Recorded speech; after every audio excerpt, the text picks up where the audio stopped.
తెలంగాణ రాష్ట్రంలో సమస్య ఒక కొలిక్కి వస్తుందనే సమయంలోనే మళ్ళీ కొన్ని ఆటంకాలు ఎదురవుతున్నటువంటి పరిస్థితిని చూస్తూ ఉన్నాం. ఇప్పుడు రాష్ట్రంలో ఒక సవాలు మన ముందుకు వచ్చింది. మొత్తం ఏంటిది అని అంటే దీన్ని ఎట్లా ఎదుర్కోవాలి, ఏ రకంగా దీన్ని ప్రతిఘటించాలి అనేది మన ముందు ఎన్నడూ లేనంతగా ఒకవైపేమో బీసీ ఉద్యమం బలంగా ఉంది, బీసీలలో ఒక ఆలోచన శక్తి పెరిగింది.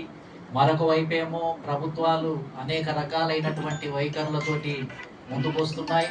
దానికి మించి ప్రభుత్వాలు ఏదో రకంగా మన ఒత్తిడికి తలొగ్గి కొంత జీవోలు జారీ చేయడానికి 42% ఇవ్వటానికి ముందుకు వస్తే మరొక వ్యవస్థ, కోర్టు వ్యవస్థలు కానీ బ్యూరోక్రసీ కానీ మళ్ళీ అడ్డుకోవటానికి మళ్ళీ సమస్యగా మన ముందుకు వచ్చింది. మళ్ళీ కోర్టు వ్యవస్థను ఎట్లా ఢీకొనాలి, ఎట్లా బయటపడాలి అనేది మళ్ళా ఒక పెద్ద ఆటంకమే. నేను అనేక సందర్భాల్లో చెప్తుంటాం, బీసీల సమస్య బయటపడాలి అని అంటే 3 వ్యవస్థల్ని దాటుకుంటా రావాల్సినటువంటి అవసరం ఉంది అని. ఇది ఎన్నో సంవత్సరాల నుంచి మాకు అనుభవం. రాజకీయ పార్టీలను ఒప్పించడానికే సంవత్సరాల తరబడి పడుతుంది.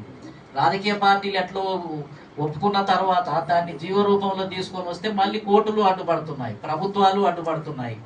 మళ్ళీ కోర్టులను అధిగమించాలి అని అంటే ఇంకా మన చేతుల్లో లేదు. కోర్టే అంతిమ నిర్ణయం కాబట్టి దాన్ని ఏ రకంగా కూడా ఎదిరించలేనటువంటి పరిస్థితి ఈ రాష్ట్రంలో, ఈ దేశంలో ఒక కొత్త విచిత్రకరమైనటువంటి పరిస్థితి ఉంది. ముఖ్యంగా 1986 నుంచి కూడా మేము చూస్తూ ఉన్నాం. 1986లో ఎన్టీ రామారావు గారు అధికారంలోకి వచ్చినప్పుడు బీసీల ఓట్లతోటే నేను అధికారంలోకి వచ్చిందని చెప్పి ఆయన మురళీధరరావు కమిషన్ అమలు చేస్తూ బీసీల రిజర్వేషన్లను 25% నుంచి 44%కి పెంచడం జరిగింది.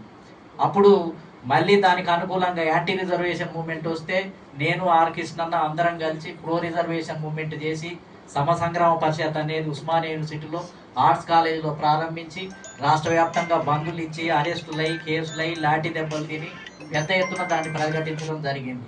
చివరికి మళ్ళీ ఈ కోర్టులే దాన్ని కొట్టివేయటం జరిగింది. జనాభా లెక్కలు సరిగా లేవని జీవన్ రెడ్డి గారి నేతృత్వంలో ఆంజనేయులు గారు, రామస్వామి ముగ్గురు పెంచి ఈ సరైన జనాభా లెక్కలు లేవు, రాష్ట్రంలో శాంతి భద్రతలు దెబ్బతిన్నాయి. ఎందుకంటే మేము ఒక రోజు బంధు, వాళ్ళు ఒక రోజు బంధు, రోజు బాయికాట్లే జరుగుతున్నాయి. మొత్తం అల్లకల్లోలం అయింది అప్పుడు రాష్ట్రం అంతా కూడా.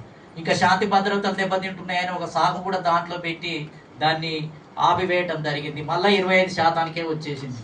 ఎన్టీ రామారావు గారు తర్వాత అధికారంలో ఉన్నప్పుడే నేను అనుకుంటాను స్థానిక సంస్థలలో 20% ముందుగా ఇచ్చినటువంటి సీఎం ఎవరన్నా ఉన్నారు అని అంటే ఎన్టీ రామారావు గారే.